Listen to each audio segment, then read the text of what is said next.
Hoy continuamos con la unidad número 5, la sesión número 20, que tiene por tema fuerza eléctrica. Trataremos de ver todo lo referente a la fuerza eléctrica, electrostática desde el punto de vista teórico. Comencemos. Introducción. En este capítulo vamos a tratar de iniciar sobre todo el estudio de la electricidad. Trataremos de analizar y entender sobre todo los diversos fenómenos ligados a nuestra vida diaria y cómo se van relacionando con los fenómenos eléctricos. Por ejemplo, el estudio de fenómenos eléctricos relacionados con las cargas eléctricas, cuando hablamos cargas eléctricas hablamos de electrones, ya sean positivos o negativos, y estén relacionados con cargas que estén en reposo, suelen recibir el nombre de electrostática, que viene dentro de nuestro tema de fuerza eléctrica. Pero si nosotros hablamos de electrostática, también tenemos que hablar de electrización. La palabra electricidad se deriva del vocablo griego electrón, que significa ámbar o resina petrificada, que desde la antigüedad ya se conocían los efectos de la electricidad. ¿Qué quiere decir esto? Que los diferentes tipos de filósofos y matemáticos que vivían en ese ciclo trataron de hallar a través de diferentes experimentos cómo los diferentes tipos de átomos a través de sus diferentes tipos de cargas de valencia podían realizar diferentes transmisiones de energía. Ahora, cualquier sustancia puede electrizar. ¿Qué quiere decir electrizar? Puede cargar ya sea positiva, negativa o neutro al ser frotada con otra, obviamente.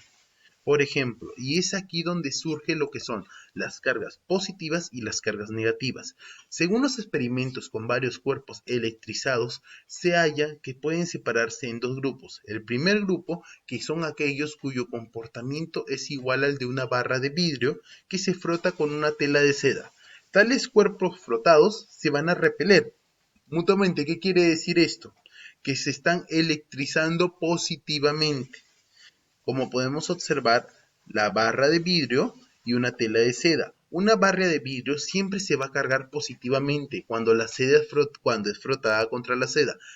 Al repelarse, vale la aclaración, positivamente. Ahora vamos con el segundo grupo, que son aquellos que se comportan como una barra de plástico. Primero teníamos una de vidrio, ahora vamos con una de plástico, que cuando es frotada con una tela de lana, los cuerpos de este grupo se repelen y se atraen como en el primer grupo, pero decimos que están electrizados negativamente. ¿Por qué? Y aquí viene la explicación. Una barra de plástico se va a cargar negativamente por la fricción que se puede realizar. Ahora, profesor, usted nos habla de cargas positivas y negativas, pero ¿cuál es el origen de una carga eléctrica? Bueno, el origen de una carga eléctrica, según la teoría actual de los átomos, se debe a que la electrización de los cuerpos se da gracias a lo siguiente. Número uno, que un cuerpo puede estar en estado neutro o no electrizado. ¿Qué quiere decir esto? Que su número de protones va a ser igual al número de electrones. Y este tema ya lo hemos visto con anterioridad en configuración electrónica y en número atómico, y lo hemos visto también en los cuadros últimos sobre los átomos que hemos trabajado. Ahora, cuando frotamos dos cuerpos entre sí, siempre va a haber una transferencia de electrones. Cuando hablábamos del catión y anión en nuestros cuadros, aquí vea lo mismo. Ahora, el que pierde electrones presenta un defecto de electrones, es decir, queda cargado positivamente, como ya lo hemos dicho, catión y anión. Ahora, el que gana electrones presenta un exceso de electrones. ¿Qué quiere decir esto? Que está cargado negativamente. Ahora, una pregunta que tienen que poner más abajo en sus respuestas. ¿A qué denominamos catión y a qué denominamos anión? Eso ya lo tenemos muy claro, pero igual quiero que me lo respondan en las preguntas de más abajo. Ahora decimos que un cuerpo tiene una carga positiva si es que en él hay un defecto de electrones, y es carga negativa si tiene exceso de electrones. Ahora, propiedades de la carga eléctrica. Profesor, aquí existen dos tipos de propiedades. Primero, cuando la carga está cuantizada. ¿Qué quiere decir que cuando está cuantizada? La carga que se presenta en un cuerpo entero de un determinado número de electrones, cuando se gana o se pierde la carga, el electrón sigue adheriendo muchos más. ¿Qué quiere decir esto? Que la carga será un número n entero de veces a la carga del electrón. Por ejemplo, A ver, vamos a aplicar aquí lo siguiente.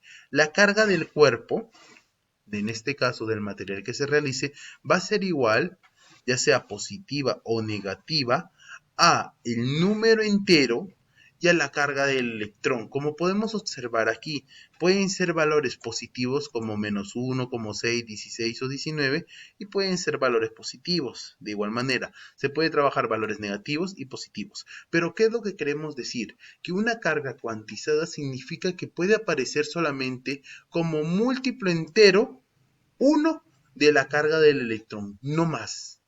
Ahora cuando hablamos de carga en conserva o cuando la carga se conserva, se trata de un sistema aislado. ¿Qué quiere decir? Que la carga total debe permanecer constante.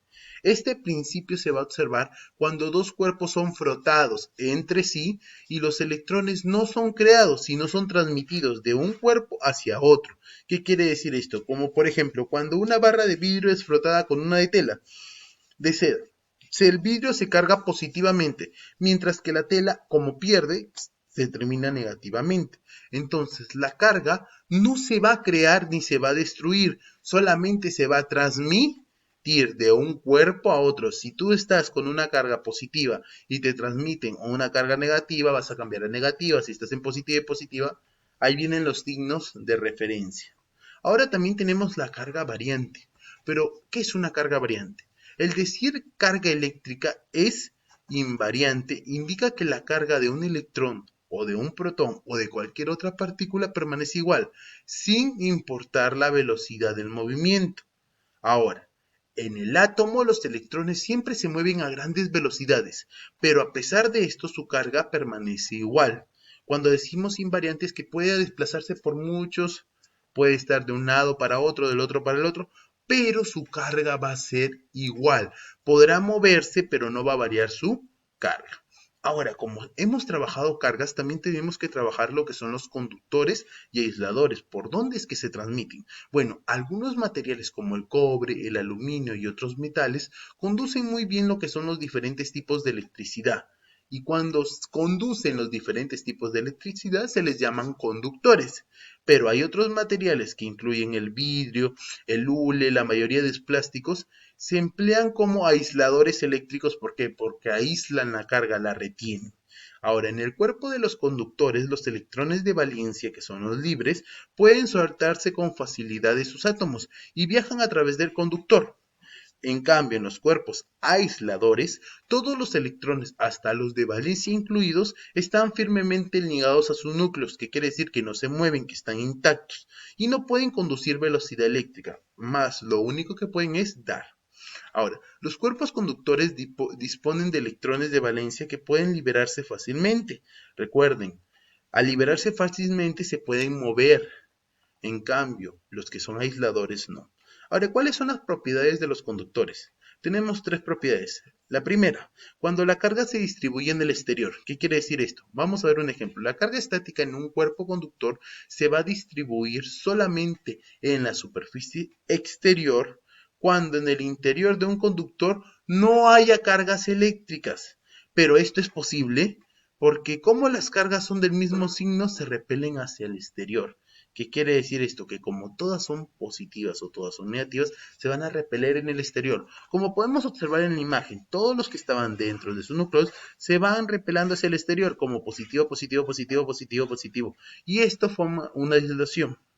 Ahora tenemos cuando la carga eléctrica se distribuye en la superficie exterior, pero se puede comprobar que en las partes convexas, ¿qué quiere decir? Cuando hablamos en una parte convexa siempre nos referimos a una punta. Hay más cargas que en las partes planas.